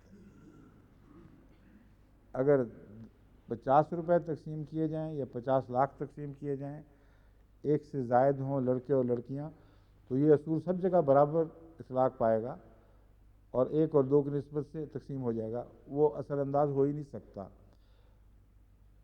مگر اگر باپ کو آدھا 1/3 ملنا ہو، ماں کو 1/3 ملنا ہو، تو اگر یہ پہلے سب بانٹ گئے تو ان کو کہاں سے ملے گا؟ اس لیے ان کو پہلے دے دو. کل ٹوٹل جائیداد کا 1/3 اس طرح تقسیم کر دو کہ زندہ باپ کو 1/6، زندہ ماں کو 1/6 یہ مل جائے. پھر جو بچتا ہے وہ 1 اور 2 کی نسبت سے تقسیم کر لو. اس کے علاوہ اس کی چھوڑی ہوئی بیوی بھی ہے. خامن باپ مر رہا ہے تو اس کی بیوی بھی زندہ ہے. اس صورت میں ایک تو ہے نا کہ بچے مر رہے ہوں، بچہ کو شخص فوت ہو رہا ہو، اس کے ماں باپ زندہ ہیں، یہ ایک الگ مضمون ہے بالکل. لیکن ایک اور بھی موقع پیدا ہو سکتا ہے کہ ایک شخص فوت ہو رہا ہے جس کی جائیداد بچوں میں تقسیم کرنی ہے، اس کے ماں باپ تو زندہ نہیں ہیں مگر بیوہ جس کو وہ چھوڑ رہا ہے وہ زندہ ہے، یا 2 بیوائیں ہیں. تو ان کا کیا کرو گے؟ اگر 2 1 کر کے بانٹ بیٹھے تو ان کو کہاں سے ملے گا؟ تو پہلے ان کا حصہ نکالو، 1/8 یا 1/4 جو بھی قرآن کے حکم کے مطابق بنتا ہو وہ پہلے نکال دو. پھر جو بچتا ہے وہ پھر آپس میں بانٹو. تو یہ اس آیت میں جو بعض بظاہر خلا دکھائی دے رہے ہیں وہ خلا نہیں ہیں، بلکہ غور کریں تو اس سے تقسیم اصول کھل کر سامنے آ جاتا ہے. اگر اس کو نہیں کریں گے تو آیت کا مضمون اطلاق پائے گا ہی نہیں. یہ لگے گی ہی تب جب اب ان اصولوں کی پیروی کریں گے جو اس میں مضمر ہیں، جو موجود ہیں، صرف غور کرنے سے نکلیں گے. اب ایک حصہ صرف باقی رہ گیا کہ آدھا اور باقی. اب آدھے میں سے جو باقی ہے اس میں یہ تو ممکن ہے کہ ماں اور باپ کو 1/3 دے دیا جائے، لیکن پھر بھی ایک ٹکڑا بچ جاتا ہے. وہ کس مصرف میں آئے گا؟ اس کے متعلق فقہا کی رائے اس قسم کی ہے کہ وہ جو ذوالفروض اور کیا کیا چیزیں ذوالعصبات ہیں اور ذوالارحام ہیں اور بھی اس طرح ہیں، اور وہ بھی ہیں نا جو کیا کہتے ہیں اس کو، اللاتی بھائی اور پھر اخیافی بھائی، وہ بہت سارے انہوں نے اصطلاحیں بنائی ہوئی ہیں. وہ پھر ان میں وہ بانٹنا شروع کرتے ہیں اور ایک کے بعد دوسرے تیسرے چوتھے، وہ نہ ہو تو فلاں کو ملے گا. لیکن یہ نہیں مانتے کہ یہ ممکن ہے کہ آدھا دینے کے بعد اگر وہ وارث نہ ہوں جن کا قرآن نے ذکر کر دیا ہے، جو اول طور پر ماں باپ ہیں، تو یہ اس کی طرف لوٹ سکتا ہے. یہ بات وہ نہیں مانتے، اور نہ ماننے کے نتیجے میں عجیب و غریب تضادات پیدا ہو جاتے ہیں، جیسا کہ میں نے کل کی بحث میں بعض تضادات آپ کے سامنے رکھے تھے. مگر اب ہمارا وقت کے ساتھ جھگڑا شروع ہو گیا ہے. کتنے منٹ؟ 7 منٹ اوپر ہو گئے ہیں، آپ نے بتایا ہی نہیں. باقی انشاءاللہ کل.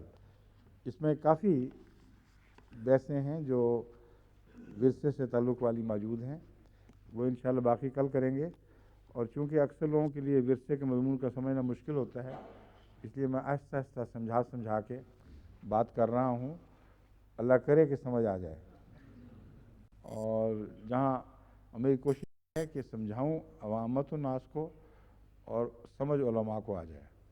السلام علیکم۔